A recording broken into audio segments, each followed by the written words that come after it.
sushi thing, you know, on the show, first of all, I'll give you a background. You're on the show for 6 weeks in Las Vegas in a house with 16 fighters.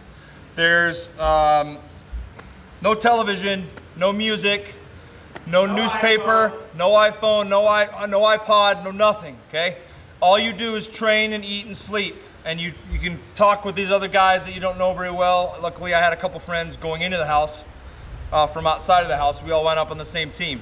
Point is, you didn't have anything to do. And they had a whole pantry full of alcohol, right? The other thing was we had a list that we would write down whatever food we wanted and they'd go shop for us because the only time we got out of the house was if they bust us to go train. So we'd put whatever we wanted underneath our names for food and they'd put a little yellow piece of tape with your name on it over the food. And they had 4 fridges and 2 standalone freezers. It's a good setup, really, really good deal. But people become possessive over their food because they have certain things that they want to eat. And, you know, to mess with the other guys, a harmless prank that we kept doing to one of the other teammates was we kept stealing his fruit bowl because we knew he really loved his fruit bowl. So every day we'd come home, you know, the 2 teams train at different times for obvious reasons. You don't get to watch each other train, can't scout each other, that kind of thing. So we'd go train and we'd come back and they would just stock the fridges then. So the timing was perfect for our team to mess with their food. But one of the things was you couldn't do anything in the other guy's food, so we didn't do anything in their food, but we would steal Tom Lawler's fruit platter every day and we'd eat Tom's fruit platter.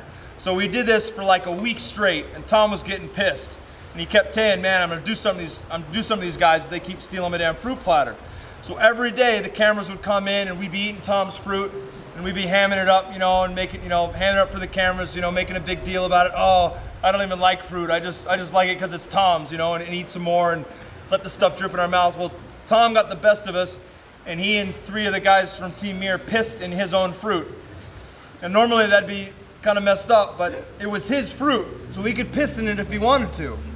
We didn't know this.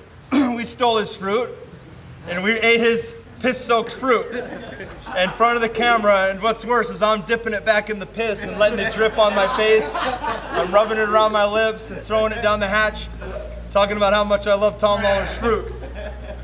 So we come out, before we finish, Dave Kaplan, a close friend of Tom's from Team Mir, walks in and he is aware of what's going on.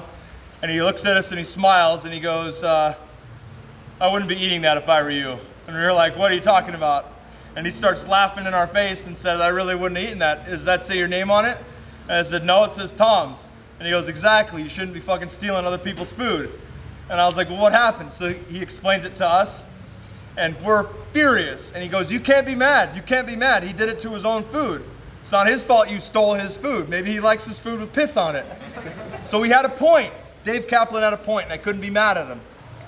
So as the days went by, we realized that somebody kept stealing one of our teammates' sushi. Somebody kept stealing Felipe Nover's sushi, and we suspected it was none other than Dave Kaplan, the very man who explained the rules to us on why we couldn't be mad at Tom because he was doing something to his own food. So all we did was do something to Felipe's own food, in which I went to the restroom and finished off on it. Made sure there was a nice even coat, laid it back down, wrapped it, put the tape on it, looked like it hadn't been touched. We stuck it on the top of everyone else's sushi in the fridge, and sure enough, Dave Kaplan gets hammered, goes in there drunk, looking for food. All of his food's been eaten, so he goes to town on Felipe's sushi, which had, I think they called it the splooshy episode. But he comes back up drunk, and I asked Dave if he's hungry, if he wants to eat something, and he says, no, I just ate. I asked him what he ate. He said sushi. I asked him whose sushi was it, and he goes, I don't know. And I said, was it your sushi? And he says, probably not. And I said, was the name Felipe Nover on that? And then he picked up what was going on, and he asked me what I did to it. I told him he went off the deep end. Apparently it didn't go both ways, but I definitely got the better of him there. But yes, that really happened.